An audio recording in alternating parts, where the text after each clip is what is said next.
আর আমি মানে যারা আলেম সমাজ, যারা উলামা সমাজ, তারা কোথাও না কোথাও সমাজের কাছে বিনম্র হয়ে যাবে, এবং বিনম্র দেখে তারা দুর্বল হয়ে যাবে। তারা হক কথা বলতে পারেন না, তারা মজলিসে দাঁড়িয়ে সুদের বিরুদ্ধে বলতে পারেন না, কেননা মসজিদ কমিটির সেক্রেটারি সুদের সাথে যুক্ত থাকে। গ্রামের 90% পুরুষ মহিলা বন্ধনের সাথে যুক্ত আছে, 90% ফ্যামিলি। সেখানে আলেম দেখছি, মুফতি দেখছি, মৌলানা দেখছি, ইমাম সাহেব দেখছি। বন্ধনের বিরুদ্ধে বললে তো গ্রাম কমিটির প্রেসিডেন্ট রেগে যাবে, কেননা প্রেসিডেন্টের ঘরে বন্ধনের ব্যাংকের লোন টাকা দিতে। আপনাকে এখানে, আমরা এখানে কেন বসেছি ভাই, কি কারণে বসেছি? আমি প্রায় বলি এই মজলিসে বসলে এটা জান্নাতে চলে যাবে এমন কিন্তু ব্যাপার না। কিন্তু আমাদের কোথাও না কোথাও এরকম ধারণা তৈরি হয়, আলেমদের একটা অংশ আমাদের এরকম বোঝায় যে ভাই এটা জান্নাতের বাগান, আমরা জান্নাতের বাগানে বসে নবীর হাদিসকে বলে, কথার মধ্যে ভুল নয়, এটা জান্নাতের বাগান। কিন্তু জান্নাতের বাগান ততক্ষণ যখন এই বাগানের গুরুত্ব আপনার কাছে আর থাকবে। আপনি জান্নাতের বাগানে এসে বসেননি, আপনি এসেছেন একটা বক্তার ওয়াজ শুনতে, ওর পছন্দ আপনার জলসা শোনা।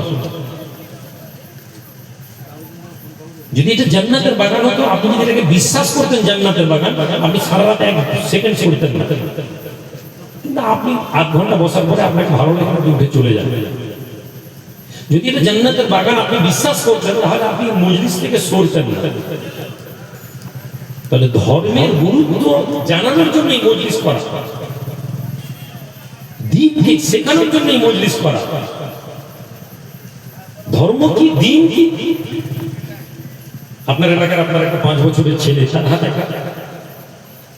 এক ভরি কি বলে 10 গ্রাম একটা সোনা কয়েন দিয়ে দেন, তার হাতে দিয়ে দেন, আর বলেন বাবা এটা খুব দামি, তুমি একে কিন্তু হারাবে না, কাউকে দেবে না। ছেলে বলছে আব্বা দিবনি। বলে আপনি তাকে ছেড়ে দিয়েছেন। বাজারে একটা ফ্রড লোক, বাজারে একটা 420 লোক, ও দেখছে যে বাচ্চার হাতে সোনার কয়েন আছে। ও ছেলেটাকে দেখে বলছে কচি ইচ্ছা চকলেট খাবি, চকলেট কিনে দিয়েছে। আইসক্রিম খাবি, আইসক্রিম কিনে দিয়েছে। কেক খাবি, কেক কিনে দিয়েছে। এই করতে করতে আপনার ছেলের মনে লোভ তৈরি করিয়ে দিয়েছে। দিয়ে বলছে তোর এটা কি? এটা আব্বা দিয়েছে, এটা কোনো দাম না। এত ফল, চকলেট, কেক, আইসক্রিম সব দিয়ে বলছে ওইটা আমাকে দিয়ে দে, এই তোকে সব দিয়ে দিবে। আচ্ছা বলুন তো, ওই বাচ্চা পরপর 3 দিন ফ্রিতে চকলেট খেয়ে, আইসক্রিম খেয়ে, চকলেট খাওয়ার পর 4র্থ দিন ওর কাছে যখন চাইবে, 90% বাচ্চা ওই সোনার কয়েনটা দিয়ে ওই চকলেট বিস্কুটগুলো লিভে না লিভে দিয়ে দিবে। কেন? আর নাম্বার 1 কারণ, ও বাচ্চা স্বর্ণের ওই কয়েনের মূল্য জানে না, ও স্বর্ণের ওই কয়েনের দাম জানে না। ওর মুখের সাথে ওই চকলেট, আইসক্রিম, পেপসি, কোকো কোলাতে ওর মনে হচ্ছে এটা খুব ভালো জিনিস। ধর্ম ঠিক এই জিনিস। আল্লাহ আপনাকে ঈমান দিয়ে দুনিয়াতে পাঠালেন। প্রত্যেকটা বাচ্চা ঈমানের উপরে দুনিয়ায় জন্মায়। আল্লাহ পাক সবাইকে ঈমান দিলেন। এই ঈমানকে আমরা নিয়ে দুনিয়াতে বড় হতে লাগলাম। আর শয়তান ওই বাচ্চা চকলেট, বিস্কুট, কেকের মতন শয়তান আমাদেরকে কি দিতে থাকে? দুনিয়া দিতে থাকে। আমাদেরকে দেখাতে থাকে এরকম পাকা বাড়ি। শয়তান আমাদেরকে পয়সা দেওয়ার ব্যবস্থা করিয়ে দেয়, শয়তান আমাদেরকে গাড়ি দেওয়ার ব্যবস্থা করিয়ে দেয়, শয়তান আমাদেরকে ফ্রিতে লোন দেওয়ার ব্যবস্থা করিয়ে দেয়, ব্যাংক থেকে আমরা কিস্তিতে লোন পেয়ে যাই। আমাদেরকে ধীরে ধীরে দুনিয়ার এই কাজকর্মের মধ্যে জড়াতে থাকে। একটা সময় এমন আসে যে আমাদের কাছে প্রশ্ন আসে যে ব্যাংকের লোন শোধ করতে হবে, আমাদের কাছে সুযোগ থাকে না। তখন শয়তান বলে ঈমানটা দিয়ে দাও। কেমন করে ঈমান দিয়ে দাও? আপনার বিবি ব্যাংকের লোন আনতে যায়, আপনার বোন বন্ধনের কিস্তি আনতে যায়, আপনার স্ত্রী বন্ধনের গ্রুপ লোন আনতে যায়। ম্যানেজার বলছে মাথার ঘোমটাটা খোলো, ছবি নিতে হবে। আপনার স্ত্রী কিন্তু নামাজি মেয়ে, কিন্তু মনে মনে বলছে যে এদিকে বলছে যে এই লোনটা না নিলে তো ঘাড়িয়ে বসে গরম করছে, এসিটা পাওয়া যাবে না। তারপরে সরকার বলে এখানে তো কেউ দেখছেনি, ছবি তুললে তো আমার মাথা ঢেকে দিবে। ও ইমানের সাথে কম্প্রোমাইজ করে মাথাটা খুলে ছবিটা তুললো, ও কম্প্রোমাইজ করে দিল। একজন মুমিন মহিলার পর্দা মুখের বাইরের অংশ, সে শরীরের চুল কেউ দেখতে পাবে না। ঘাড় দেখতে পাবে না, গলা দেখতে পাবে না, কিন্তু করে দিবে। সামান্য চকলেট, কেক, বিস্কুটের মতন যেমন বাচ্চাটা সোনার কয়েন দিয়ে দেয়, আমরা ঠিক এভাবে দিয়ে দিই। আপনি কাজ করেন, আপনি নামাজি লোক, আপনি ইমানদার লোক, আপনি মুমিন লোক, আপনার পেমেন্ট আটকে গেছে, পেমেন্ট আসছে না। পার্টির ইঞ্জিনিয়ার বলছে, আরে অমুক সাহেব, জসিমউদ্দিন সাহেব, আরে পার্টির স্যার আমার পেমেন্ট 25 লাখ আটকে গেছে। আরে হয়ে যাবে, আচ্ছা এক কাজ করুন, আপনি ওই পার্টি ফান্ডে একটু ওই পুজো হবে ইউনিয়নের, দুর্গা পুজোতে আপনি একটু দিয়ে দেন। কত দিবেন? লোন পাস করে দেবো। স্যার আপনি বলুন, আচ্ছা ঠিক আছে, পুরো 20 লাখ করে দিচ্ছি, আপনি দুর্গা পূজা উপলক্ষে 1 লাখ টাকা আপনি করবেন। আর ছেলেদেরকে আমি বলছি আপনাকে পূজা কমিটির সেক্রেটারি বানিয়ে দেবে। আপনি কত আনন্দ! হ্যাঁ স্যার, কথা বুঝে আসছে না? আসে না? আপনি মনে করছেন ধর্ম মানে নামাজ পড়ার কথা। আপনি ভাবছেন আমি গোলামি দেখে এসে বলবো যে আমরা সবাই নবীর গোলামি করলে জান্নাত পেয়ে যাবো। নবীর গোলামি আপনি জানেন না, আর আপনাকে যে বক্তা কেয়াম করে দিয়ে মনে করছে যে নবীর গোলামি হয়ে গেল, ওই ধর্মের নামে আপনাকে বিভ্রান্ত করলো। ওই ব্যক্তি যে আপনাকে দিয়ে একটা চিল্লা দিয়ে দিল আর মনে করলো যে একদম নবিয়ানা আমল, ও নবীর নামে ধর্মের নাম আপনাকে বিভ্রান্ত করলো। ও যদি আলেম হতো আর আপনি যদি একটু ধর্ম জানতেন, ওকে বলতেন যে ভাই মুনাফিকরাও তো নামাজ পড়তো, নামাজ পড়লেই যদি জান্নাত হয়, তাহলে মুনাফিকরাও কি জান্নাত যাবে? দেখবেন ও উত্তর দিতে পারতেন।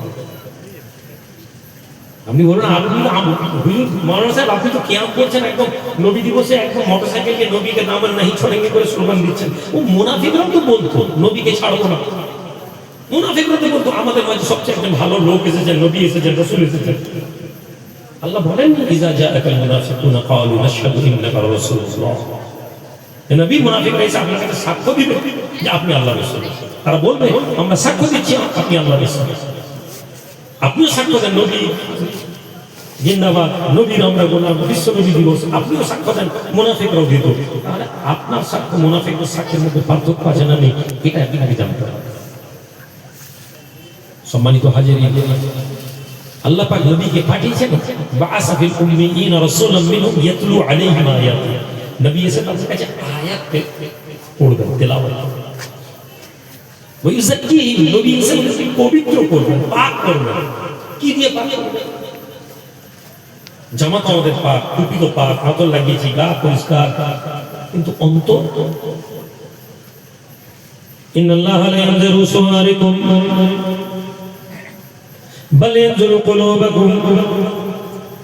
এ যুবক, হে জওয়ান, আল্লাহ নবী দয়াল, নবী নূর, নবী রাসূল আরবী বলেন আল্লাহ তোমাদের চেহারাখানা দেখবেন না।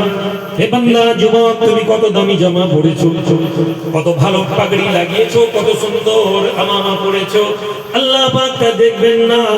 বাল ইয়ানজুরু, বরং আল্লাহ কি দেখবেন? আল্লাহ কোথায় নজর দিবেন? তোমার কলবের দিকে। কুলুবাকুম, তোমাদের অন্তরগুলো, তোমাদের হৃদয়গুলোকে আল্লাহ দেখবেন। ওই হৃদয়ের মধ্যে কি আছে, অন্তরে কি রাখতে হবে? আল্লাহ কোরআন আমাদেরকে বলে দিয়েছে, ইয়া আইয়ুহাল্লাযিনা আমানুত্তাকুল্লাহ, ইয়া আইয়ুহাল্লাযিনা আমানুত্তাকুল্লাহ, হে ঈমানদার তোমরা আল্লাহকে ভয় করো। ভয় বাইরে দেখানো যতটা সম্ভব তার থেকে বেশি ভেতরে আগে তৈরি হয়। ভয় কোথায় তৈরি হয়? অন্তরে, তারপরে রিফ্লেকশন বাইরে। অন্তরে যদি ভয় না আসে, বাইরে ভয়ের প্রকাশ হয় না। আপনি মনে করছেন যে আপনি কোন ব্যতিক্রমী কাজ করবেন, আপনার অন্তরের মধ্যে আগে ভয় সৃষ্টি হচ্ছে। যুবক ছেলে মনে করছে যে হুজুর রাজনীতিতে নেমে মনে হয় অন্যায় করেছে, বা তুমি বলছো হুজুর রাজনীতি কথা বলবে, ইমাম সাহেবের এত বড় হিম্মত নেই, ইমাম সাহেব দাঁড়িয়ে রাজনীতি বলবে যে মুসলমান আমাদেরকে রাজনীতি করতে হবে। কেন নেই? কারণ তার অন্তর ভীত। কার ভয়ে ভীত? দুনিয়ার ভয়ে ভীত। আলেম সমাজ ভীত, পীর সাহেব ভয় পেয়ে আছে, আমি রুহুল আমিন ভয় পাচ্ছি, আমি যদি রাজনীতি করতে চাই না জানি এলাকার লোক আমাকে যদি দাওয়াত দেওয়া বন্ধ করে দেয়, আমাকে যদি ছেড়ে দেয়। মানে একজন আলেম, একজন মাওলানা, একজন ইমাম সে জানে যে মুসলিম ওলামা সম্প্রদায়ের সবচেয়ে জরুরি রাজনীতির মধ্যে যুবক সমাজকে জাগ্রত করা, কিন্তু ভয় পায়। কেন? যদি আমার চাকরিটা চলে যায়। আপনি রাজনীতিকে ভয় পান কেন? আপনি ভাবছেন যদি আমি চাকরি রাজনীতির কথা বলে দিই, আমি যদি বিরুদ্ধে কোন বিরোধী রাজনৈতিক দলের ঝান্ডা তুলে নি, পতাকা তুলে নি, না জানি আমার বিরোধিতা করে। আর এই সব কেন হয়? কেননা আপনার আমার অন্তরে আল্লাহর ভয় নাই। আল্লাহ রাব্বুল আলামিন বলেন, ঈমানদারেরা, ইয়া আইয়ুহাল্লাযীনা আমানু তাকুল্লাহ, ঈমানদার তোমরা আল্লাহকে ভয় করো। কেমন ভয় করতে হবে? হাক্কা তুকাতি, যেভাবে আল্লাহকে ভয় করা উচিত। আল্লাহর ভয় অন্তরের মধ্যে কেমন করে আনবো? এই জওয়ানেরা, যুবকেরা, যার অন্তরে আল্লাহর ভয় এসে যায়, যে যুবক অন্তরের মধ্যে আল্লাহর ভয়কে জাগ্রত করেছে, ও একটা সুসংবাদ নিয়ে নেবে, ও একটা খুশির খবর নিয়ে নেবে। যার অন্তর আল্লাহর ভয়ে ভীত, দুনিয়ার কোনো ভয় তাকে স্পর্শ করবে না।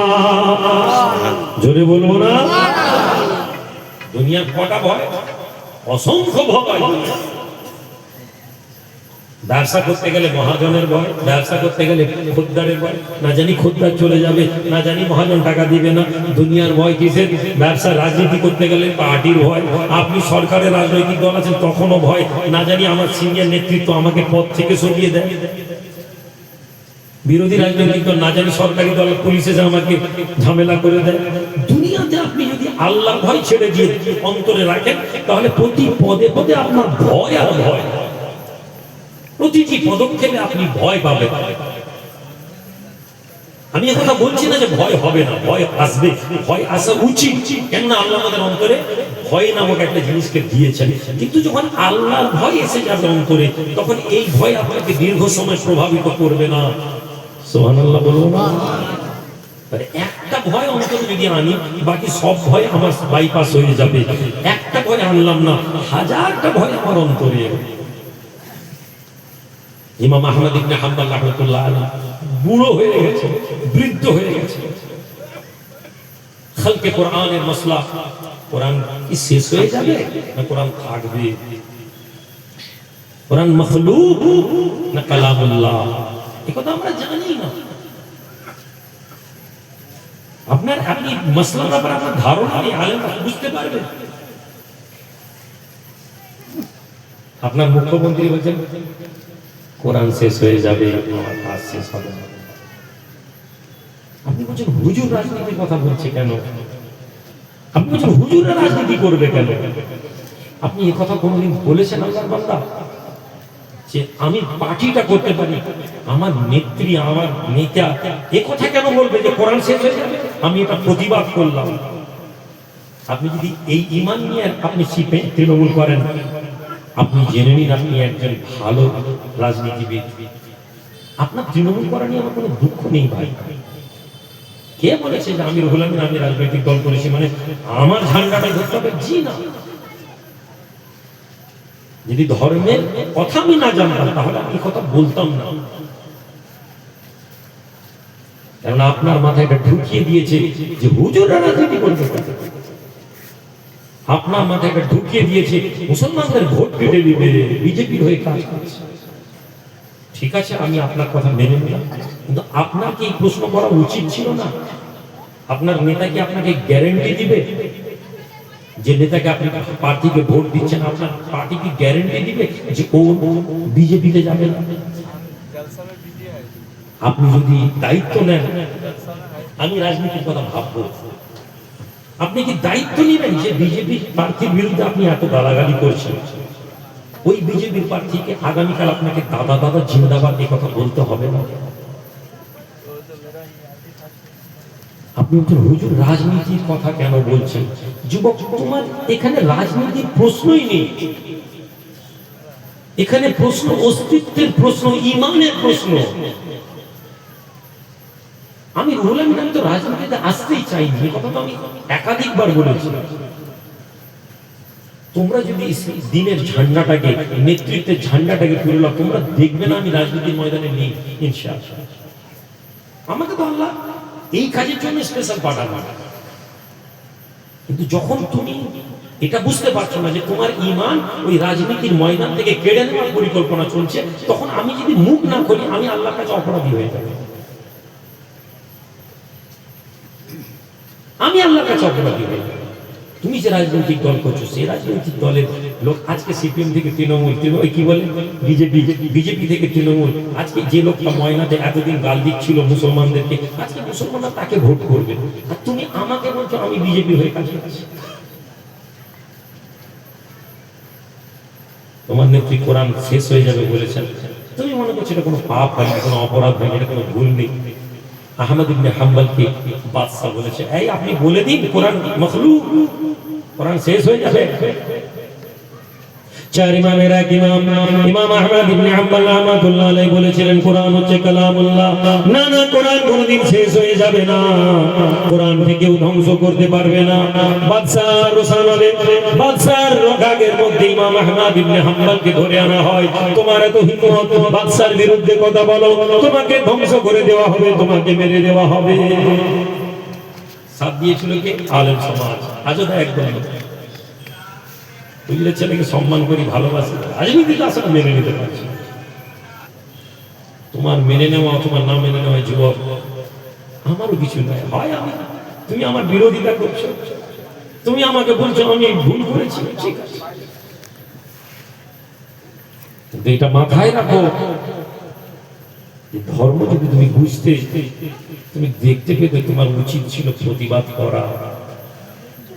আহমদ ইবনে হাম্বলকে মারতে শুরু করেছে, বৃদ্ধ অবস্থায়, বুড়ো হয়ে গেছে, চাবুক মারতে মারতে মারতে মারতে আহমদ ইবনে হাম্বলের হাত পড়ে গিয়েছিল, প্যারালাইজড হয়ে গিয়েছিল হাত, অসুস্থ হয়ে গেছেন। ঘরের মধ্যে এসে বসেছেন, ছাত্ররা হুজুরকে বলছে, হুজুর আপনি এরকম করে কেন আপনি বিরোধিতা করছেন? ছাত্ররা বলছে, আপনি নিজেকে কেন কষ্ট দিচ্ছেন? আল্লাহ তো জালেমের কাছে মাথা নত করেছেন। রুহুল আমিন তোমাদেরকে বলছি, শোনো মিয়া, আমি রুহুল আমিন, আমি নিজেকে ধর্মের আলোকে যুক্তি দিয়ে দিতে পারবো। আমি নিজেকে যদি দুনিয়া কামানোর জন্য চাই, আমার কাছে কোরআন হাদিসের যেটুকু জ্ঞান আছে, আমি ওখান থেকে নিজেকে সন্তুষ্ট করার জন্য বলবো আমি সরকারের সাথে চলে যাচ্ছি, আমার কওমের কাজ করব। এই কথা বলে কোরআনের দুটো আয়াত দিয়ে নিজেকে যুক্তি দিয়ে দিতে পারে। এই সমাজ আমাকে মেনেও নেবে একটা অংশ। কিন্তু প্রশ্ন, যদি আহমদ ইবনে হাম্বলের জীবনী আমি না পড়তাম, যদি আল্লাহ এবং তার রাসূলের আদর্শ একটু না জানতাম, তাহলে এই কাজ করতে আমার সময় লাগতো না। কে না চাই একটা পুলিশের গাড়ি বউ করে সামনে ঘুরে, যে গাড়িতে বসবো তার মাথার উপরে একটা ব্লু বাতি হই হই করে বউ করে ঘুরবে? কে না চাই দুনিয়ার এই সম্মান নিয়ে? কে চাই না? আমি রুহুল আমিন, আমিও মানুষ। কাকে ভালো লাগে 1.5 মাস 2 মাস ছাড়া বেরিয়ে আসে, খাই স্যার চাল শেষ হয়ে গেছে, দরকার একটু চাল পাঠানো যাবে? এটা বলি আমি, আমার কষ্ট হয়।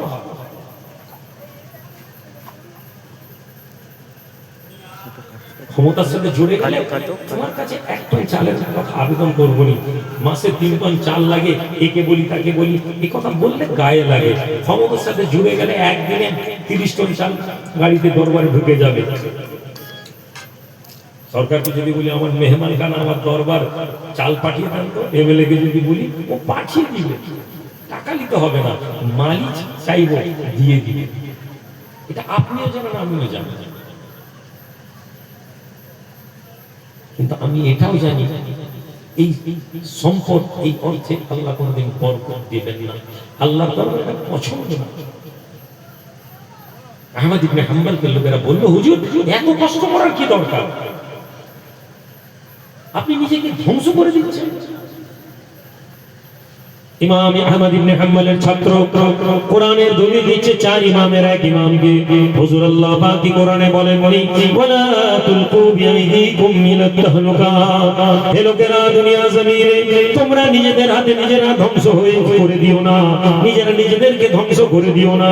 হুজুর আপনি বাদশার বিরুদ্ধে নিজের উপরে এমন জুলুম করছেন, এমন জুলুম করছেন যে আল্লাহ পাকের জমিনে কোরআনের আয়াতের বিরুদ্ধে আপনি চলে যাচ্ছেন।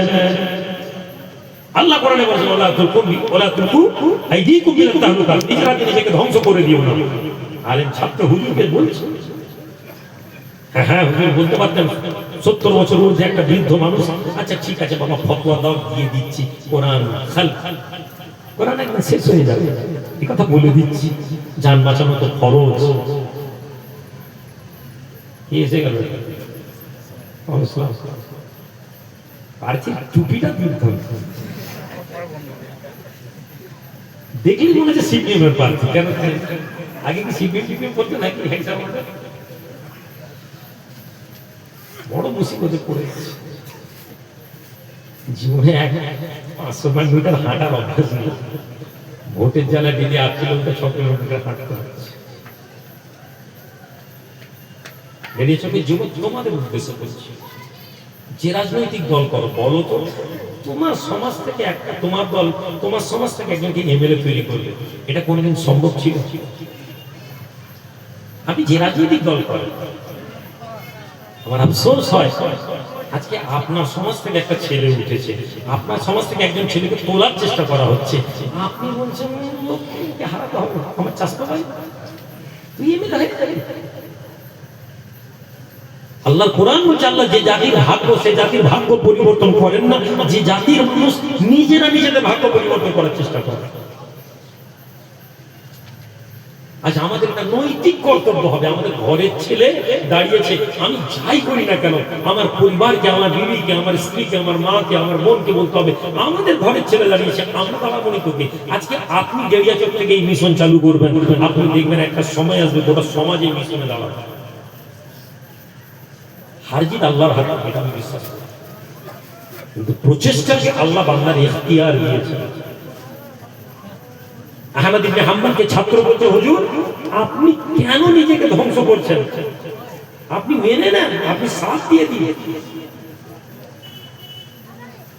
চার ইমামের এক ইমাম আহমদ ইবনে হাম্বল বলেছিলেন, এই ছাত্ররা যাও আমার বাড়ির দরজার বাইরে গিয়ে একটু দেখে এসো, আমার বাড়ির বাইরের দরজায় গিয়ে দেখো তো কি অবস্থা। যাও তো ঘরের দরজায় কি অবস্থা।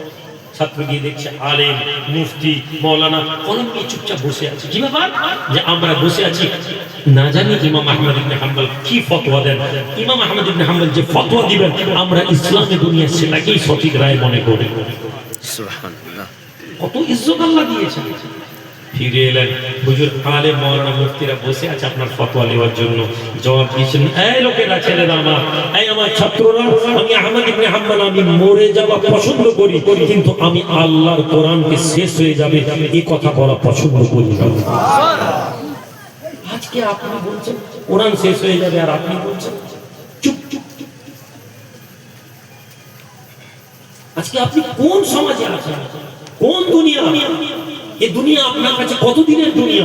কত সময় নিয়ে আপনি দুনিয়ায় থাকবেন? কত সম্পত্তি আপনি দুনিয়ায় নিয়ে তৈরি করেছেন যে আপনার সম্পত্তি নিয়ে আপনার চিন্তা? আপনার বাপও সম্পত্তি করেছিল, আজ আপনার বাপ কবরে চলে গেছে। আমার বাপ যে ইজ্জত সম্মান কামিয়েছিল আজকে সে দুনিয়াতে নেই, কিন্তু তার কর্মসূচি রয়ে গেছে, তার কর্মকাণ্ড রয়ে গেছে। হে যুবক, তোমার কর্ম রয়ে যাবে, তোমার কাজ রয়ে যাবে, তোমার টাকা দুনিয়ার লোক দেখবে না। তুমি কত টাকার বাড়ি বানিয়েছো, তুমি কত টাকার সম্পত্তি বানিয়েছো, কেউ দেখবে না, ভুলে যাও। ইমাম আহমদ ইবনে হাম্বলের কত পয়সা আছে এটা কেউ কোনোদিন বলেনি। ইমাম আহমদ ইবনে হাম্বল অন্যের কাছে মাথা নত করেননি। দুনিয়াতে আজকে তার মজলিসে আমি বলছি আমি হানাফি, কিন্তু আহমদ ইবনে হাম্বলের কথা আপনাকে বলছি কেন না, হানাফি হন, শাফিঈ হন, মালিকি হন, হাম্বলি হন, যাই হন না কেন, আপনি জেনে নিন যখন আপনি আল্লাহর হয়ে যাবেন, আল্লাহ পৃথিবীর লোকের জবানে আপনার নাম বলে দিবেন। সুবহানাল্লাহ। ইয়া আইয়ুহাল্লাযীনা আমানু তাকুল্লাহ, ঈমানদার তোমরা আল্লাহকে ভয় করো, আল্লাহর ভয় অন্তরে নিয়ে আসো। আল্লাহর ভয় অন্তরে আনার লক্ষণ হচ্ছে ওই ব্যক্তি যে যখন তুমি যেখানে থাকবে, নবীজির কাছে সাহাবী আসেন, ইয়া রাসূলুল্লাহ, ইয়া হাবিবাল্লাহ, হুজুর আমাকে কিছু ওসিয়ত করে দিন। ইয়া রাসূলুল্লাহ, আমি কিছু ওসিয়ত করে দিন ইয়া রাসূলুল্লাহ। হে নবী, আমাকে কিছু শিক্ষা দিন, আমি সেই শিক্ষা নিয়ে দুনিয়ার জমিনে বাঁচবো, আমি সেটা চলবো। নবীজি বললেন, ইত্তাকুল্লাহ, আল্লাহকে ভয় ভয় ভয়। কোথায়? যেখানেই তুমি থাকো, যেখানেই তুমি থাকো, ঘরের ভেতরে, রাস্তার মাঝে, ব্যবসার খাতায়, বাণিজ্যের জায়গায়, রাস্তার মধ্যে, একা, সমাজে, যেখানেই থাকো তোমার অন্তরে আল্লাহর ভয় রাখো। যদি আল্লাহর ভয় আপনার আমার অন্তরে থাকে, কি হবে ভাই? আল্লাহর ভয় যখন আপনি আমি অপরাধ থেকে বেরিয়ে আসবো, গুনাহ থেকে বেরিয়ে আসবো, খারাপ কাজ থেকে বেরিয়ে আসবো, কি পাবো? কি হবে? সর্বপ্রথম যে কাজটা হবে সেটা হচ্ছে আল্লাহ আমাদের অন্তরে ইতমিনান দেবেন, আল্লাহ আমাদের অন্তরে একটি সন্তুষ্টি দেবেন, একটা নিজের মধ্যে একটা সন্তুষ্টি আসবে। আজ আমরা সন্তুষ্টির মধ্যে নেই, প্রত্যেকে ব্যস্ত, প্রত্যেকে আল্লাহ আপনাকে দিয়েছেন, সম্পদ দিয়েছেন, আপনি সন্তুষ্ট না। প্রতিদিন সকালবেলা উঠি কাজ আর কাজ, কাজ মানে শুধু টাকা কামানো, কাজ মানে শুধু পয়সা কামানো, এটাই আজকে আমার লক্ষ্য। কাজ মানে দুনিয়া কামানো, এটাই আমার লক্ষ্য। নবীজি মসজিদে নববীতে বসে আছেন, সাহাবাদেরকে চেহারা মোবারক চিন্তিত, সাহাবারা বলছেন ইয়া রাসূলুল্লাহ আপনি চিন্তিত কেন? নবী বলছেন আমি চিন্তা করব না, জিবরিল আমিন আমাকে জানিয়ে গেলেন আমার উম্মতকে হত্যা করা হবে, আমার উম্মতকে বেইজ্জত করা হবে, আমি চিন্তা করব না। কেন ইয়া রাসূলুল্লাহ, কেন? আপনার উম্মতকে হত্যা করা হবে, বেইজ্জত করা হবে, কেন? তারা কি সংখ্যায় কমে যাবে? তাদের সংখ্যা কি কমে যাবে? বলছেন না, তাদের সংখ্যা বেড়ে যাবে। সাহাবা অবাক, সংখ্যায় মুসলমান বেড়ে যাবে, তারপরে মুসলমান মার খাবে, মুসলমান বেইজ্জত হবে, মুসলমানকে হত্যা করবে, বলছে কারা? খালিদ ইবনে ওয়ালিদের উত্তরসূরি আমরা দাবি করি। নবী তাদেরকে শিখিয়েছিলেন যে কামিয়াব ব্যর্থতা আল্লাহর হাতে, এটা শিখিয়েছিলেন, তারা অন্তর থেকে শিখেছিলেন। কেমন শিখেছেন? জিহাদের মাঠ, নবী দুনিয়া থেকে পর্দা নিয়ে নিয়েছেন। খালিদ ইবনে ওয়ালিদ রাদিয়াল্লাহু তাআলা আনহু মজলিসে একজন সাধারণ সৈন্য। এই যুবক আমি তোমাদেরকে বলছি,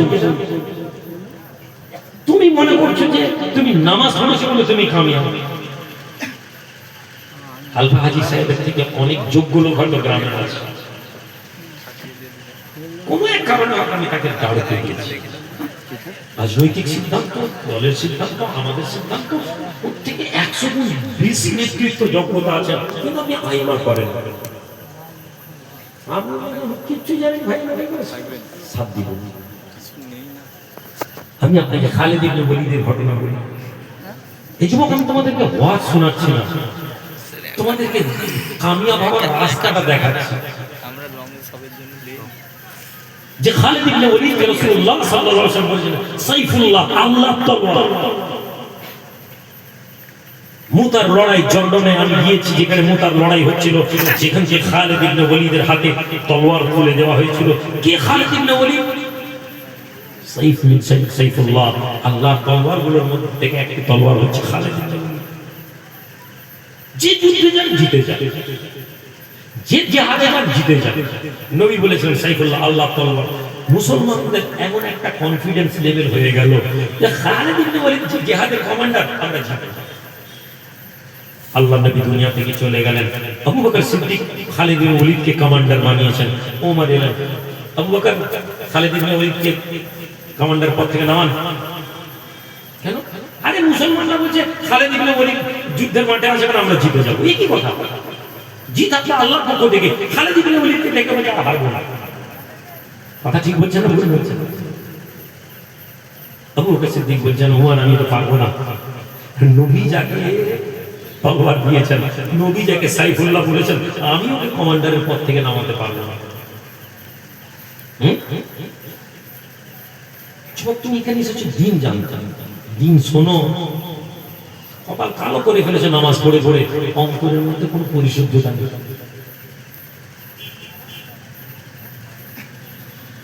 ওমর রাগে বেরিয়ে গেল। 2 বছর আবু বকরের জামানায় খালিদ ইবনে ওয়ালিদ যেখানে যুদ্ধে যান জিতে যান, যে লড়াই যান জিতে যান। সৈন্য শান্তি যাও খালিদ ইবনে ওয়ালিদের বলে, কে কমান্ডার? খালিদ। ঠিক আছে, কোনো টেনশন নেই, ये মেয়ের জিতে যাচ্ছে। হযরত ওমর ইবনে খাত্তাব খলিফা হলেন। আপনি জানেন কোন কোন ঐতিহাসিক বলেছেন খালিদ ইবনে ওমর ইবনে খাত্তাব মুসলমানদের খলিফা হয়ে প্রথম যে অর্ডারটা দিয়েছিলেন সেটা হচ্ছে খালিদ ইবনে ওয়ালিদকে কমান্ডারের পদ থেকে নামানো। কখন যুদ্ধের মাঠে লড়াই করতে গেছে, বুঝে না এই লোকটা যোগ্যতা নয়, কিন্তু সে আজকে লড়ছে। আমি ভুল, আমি কমসে কম আজকে ও যোগ্যতা, ওই লোকটাকে সরাবে কথা বলতে। যুদ্ধের মাঠে গেছে, আগে যুদ্ধ করে ওমর ইবনে খাত্তাব কাজ করছি কার জন্য? আল্লাহর জন্য। ওমর ইবনে খাত্তাব কার জন্য কথা বলছি? আল্লাহর জন্য। জিত হারের পরোয়া করিনি, আল্লাহকে সন্তুষ্ট করার জন্য আমি সিদ্ধান্ত নিচ্ছি। খালিদ ইবনে ওয়ালিদ ওমর রাদিয়াল্লাহু বললেন, খালিদ এই চিঠি পাওয়ার পরে আমি ওমর আমিরুল মুমিনিন বলছি, আবু বকরের দুনিয়া থেকে পর্দা নিয়েছেন, আমি ওমর মুসলমানদের খলিফা হয়েছি, মুসলমানরা আমাকে খলিফা বানিয়েছে, তোমাকে চিঠি দিচ্ছি।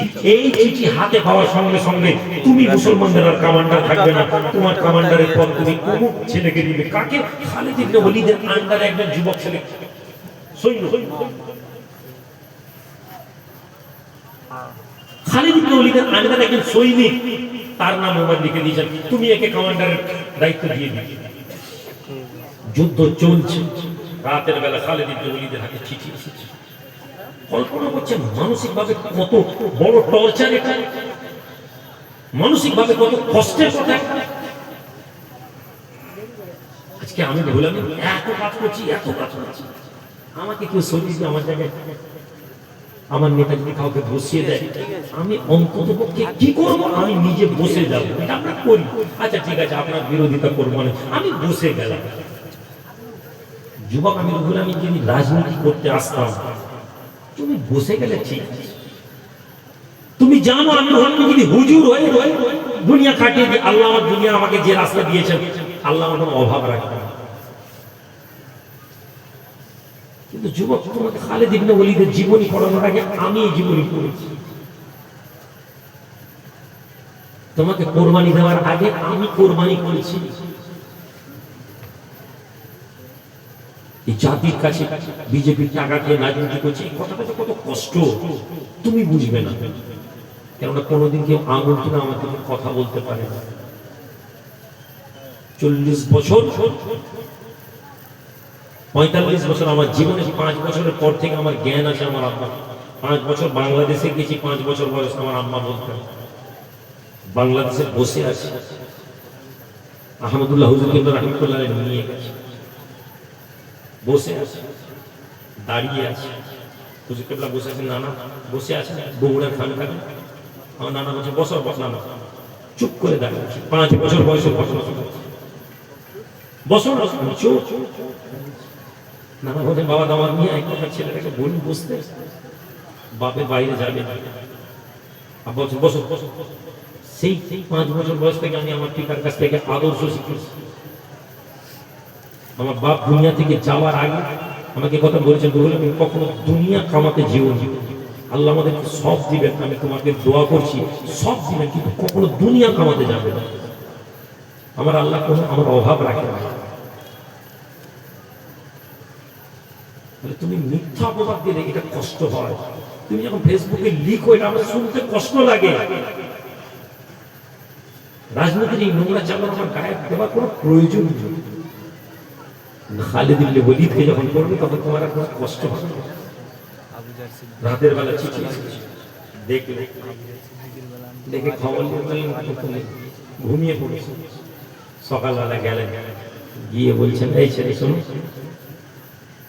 আমিরুল মুমিনিন ওমরের চিঠি এসেছে, আমার কমান্ডার আমাদের নেতা চিঠি এসেছে, আমি আর সেনাপতি নই, তুমি এখন থেকে মুসলমানের সেনাপতি। যুবক বাবা হাঁটু গেড়ে বসে গেছে। হে খালিদ ইবনে ওয়ালিদ, এই কি কথা বলছেন? আমি নিতে পারবো না, আমি একটা জুনিয়র ছেলে, আপনার মতন লোক থাকতে থাকতে আমি যুদ্ধে সেনাপতি করবো? রাসূলুল্লাহ সাহাবী যাদের অন্তর আল্লাহর জন্য, যাদের অন্তরে আল্লাহ ছিলেন, যাদের অন্তর ছিল সব সময় আল্লাহর নবীর আদর্শকে জিন্দা করে দেওয়া, জবাব দিয়েছিলেন এই ছেলে আমি খালিদ ইবনে ওয়ালিদ, আমি সেনাপতি, আমার রকম থাকুক অথবা না থাকুক, আমি সেনাপতি, আমার ডিপার্টমেন্ট থাকুক অথবা না থাকুক, আমি খালিদ ইবনে ওয়ালিদ আল্লাহর জন্য কালকেও লড়েছিলাম, আগামীকাল আমি আল্লাহর জন্য লড়বো। আমি সেনাপতির জন্য লড়িনি, তুমি সেনাপতি তো দাও, যা সহযোগিতা লাগবে তাই। পুরো যুদ্ধ খালিদ ইবনে ওয়ালিদ লড়তেন, কিন্তু সেনাপতি কারো আন্ডারে। তুমি এই ওয়াজ শুনে সুবহানাল্লাহ বলতে এসেছো, তুমি এই ওয়াজ শুনে নিজের জীবনীকে বদলাতে পারোনি। বুঝো আমরা সংখ্যায় কম, আমাদের কি হবে? এই কথা তো বাতিলের কথা। সংখ্যার গরম তো আমেরিকা দেখিয়ে দেখাবে, সংখ্যার গরম তো ইরান দেখাবে, কি বলে ইসরায়েল দেখাবে। সংখ্যার গরম বাতিল দেখায়, পয়সার গরম বাতিল দেখায়। মুমিনের কাছে তো গরম হচ্ছে আল্লাহ এবং তার রাসূল। জোরে বলবো না? নারে তাকবীর। বাতিল দেখায় সংখ্যার গরম। দেখলে চোখের কাছে খালিদ ইবনে ওয়ালিদকে দেখি, বদর দেখিনি, ওহদ দেখিনি, পড়েছি শুনেছি, কিন্তু এই লাস্ট 6 মাসে 2 বছরের মধ্যে প্যালেস্টাইনকে দেখেছি, লেবাননকে দেখেছি, লাস্ট 1 মাস ইরান এবং বাতিলকে দেখলাম। জি হ্যাঁ, ওই ইরান গরিব,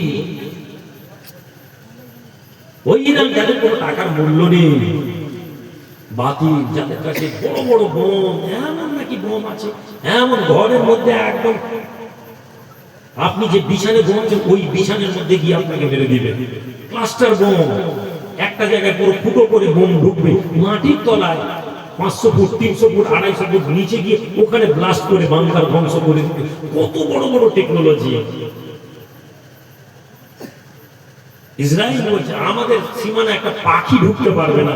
বোম তো অনেক দূরের কথা, কত অহংকার। যুবক চোখের সামনে দেখেছি এদের অহংকারকে আল্লাহ চুরমার করে দিয়েছে। চোখের সামনে দেখেছি, চোখের সামনে দেখেছি ট্রাম্পের অহংকার। ইরানকে প্রস্তর যুগে পাঠিয়ে দিয়ে, চোখের সামনে দেখেছি ইরানকে পাথরের যুগে পাঠিয়ে দিব, ইরান জাতিকে ধ্বংস করে দেব। এই কথা বলনেওয়ালা মঙ্গলবার দিন মানে ভারতের সময় আজ সকাল 8টার সময়, বিশ্বাস করুন ফজরের নামাজ পড়ে, আমি সাধারণত ওজিবা পড়ে ঘুমাই, ফজরের নামাজ পড়ে মোবাইলে খবর, CNN এর খবর শুনছি। কি হলো, লাইভ টেলিকাস্ট শুনে কখনো এত টেনশনে ছিল। তারপরে একটু বেলা করে তো খবর পেলাম যে যুদ্ধবিরতিতে শর্ত হয়েছে। ট্রাম্প আমেরিকা ইসরায়েল 15টা কন্ডিশন দিয়েছিল, এই 15টা কন্ডিশন মানতে হবে, তখন আমরা যুদ্ধ বন্ধ করব। উল্টে ইরান 10টা কন্ডিশন দিয়েছে, ওই 10টা কন্ডিশনকে মানতে হয়েছে আমেরিকাকে।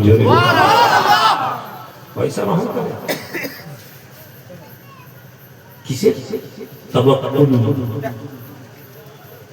যুবক তুমি কখনো এটা ভেবো না, সংখ্যায় তুমি এটা কখনো ভেবো না যে আজকে আমরা ভোটে লড়ছি, একটা 1.5 মাসের পার্টি, আমাকে কালকে পুরো সমাজ জিতে যাবে। আমি বলবো তুমি এই জন্য আসো না। ভাই সাহেবকে বলছিলাম, ভাই সাহেব পাথর চিবানোর মতো কঠিন জিনিস, পয়সা তো খরচা হবেই হবে, কিন্তু কঠিন জিনিস। একটা কথা বলেছিল ভাইজান, আমি কাউকে ভয় করি, নামতে হবে। আজকের দিনে তো মানুষ ভয় পায়। কি অভাব আছে? আমি ব্যবসা করি, বাণিজ্য করি, বন্ধু বান্ধব, তুই হেরে গেলে তো মান সম্মান থাকবে। তোমার মান সম্মানের কি আছে? আমি রুহুল আমিন, আমার মান সম্মান কি? মান সম্মান তো কিয়ামতের দিনে আল্লাহর দরবারে দেখা হবে। দুনিয়ার মান সম্মান কি ছিল? এ যুবক, হে জওয়ান, সংখ্যাকে কখনো গুরুত্ব দিও না। খালিদ ইবনে ওয়ালিদ রাদিয়াল্লাহু তাআলা আনহু বসে আছেন যুদ্ধের মাঠ, কোথায়? ইহুদিদের বিরুদ্ধে বসে আছে। কোথায়? পাহাড়ের উপরে দুর্গ বানিয়েছে ইহুদিরা, নিচে মুসলমানেরা তীর মারে, দেওয়াল লাগে, পড়ে যায়। ইহুদিরা উপর থেকে বলে, মুসলমান আমরা নিজেদেরকে এমন ভাবে প্রোটেক্ট করে রেখেছি, তোমাদেরকে লাগবে না, তোমরা সারা জীবন বসে থাকলে হবে না, দুর্গ থেকে নামবে না। পাহাড়ের মাথায় চাষ করছে, পাহাড়ের মাথায় কুয়া বানিয়েছে, পাহাড়ের মাথায় পানির ব্যবস্থা, পাহাড়ের ভেতরে খেজুর গাছ, পুরো পাহাড়ের উপরে দুর্গ বানিয়ে দিয়ে বসে আছে। নিচে নামার দরকার নেই, মুসলমান কাছে গেলে তীর মেরে উপর দিয়ে মারে, মুসলমান বসে। আলা ইন্না নাসরাল্লাহি করিব। মুমিন ব্যক্তি জেনে নাও, আল্লাহর কোরআন বলে, হে যুবক, তুমি যদি আল্লাহর রাস্তায় নেমে আসো, ইন তানসুরুল্লাহ ইয়ানসুরুকুম, হে আল্লাহর বান্দারা, তোমরা যদি আল্লাহর রাস্তায় গিয়েছো, আল্লাহ তোমাদেরকে সাহায্য করবেন। আল্লাহর সাহায্য কোথায়? আলা ইন্না নাসরাল্লাহি করিব, আল্লাহর সাহায্য বড় সন্নিকটে। মুমিনেরা যদি আল্লাহকে ডাক দেয়, মুমিন যদি আল্লাহকে ইয়া রাব্বি বলে একবার ডাক দেয়, নবী বলেন আল্লাহ 70 বার জবাব দেন, বলো বান্দা কি চাও? আপনি চাইতে পারেননি। প্রার্থী যত ছোট, প্রার্থী যত এলাকায় যায়, প্রার্থী রাতের বেলা উঠে আল্লাহ নামাজে বসবে, হজ করে হাজি সাহেব মনে হবে না। ভাই সাহেব রাতের বেলা উঠে নামাজের আগে উঠে আল্লাহ জানা যায় নামাজে বসে আল্লাহকে বলতে হবে আল্লাহ মানুষ হিসাবে আমার মধ্যে ভুল ত্রুটি আছে কিন্তু আল্লাহ আমি আপনার জন্য নেমেছি আপনি আল্লাহকে চান আপনি পার্টির কর্মী হিসাবে এলাকায় ফ্ল্যাগ টাঙাচ্ছেন ফেসবুক টাঙাচ্ছেন সব করছেন আপনি মসজিদে বসে আল্লাহকে বলুন আল্লাহ যদি এই কাজ আমার কমনের জন্য হয় আল্লাহ আপনি আমাকে সাহায্য করুন আমরা সব সময় দোয়াতে আমরা জিতেছি দোয়াতে আমাদের শক্তি আছে আমরা কখনো জনবল শক্তিতে নেই খালেদ ইবনে ওয়ালিদের কাছে ছেলেরা এসেছে খালেদ কি করে আমরা লড়াই করব আমাদের পক্ষে তো লড়াই সম্ভবই না ওরা ওখানে ছাদের উপরে পাহাড়ের মাথায় বসে আছে দুর্গ বানিয়ে নিয়েছে কেল্লা বানিয়ে নিয়েছে লক আছে আমরা নিচে থেকে কি করে জিতব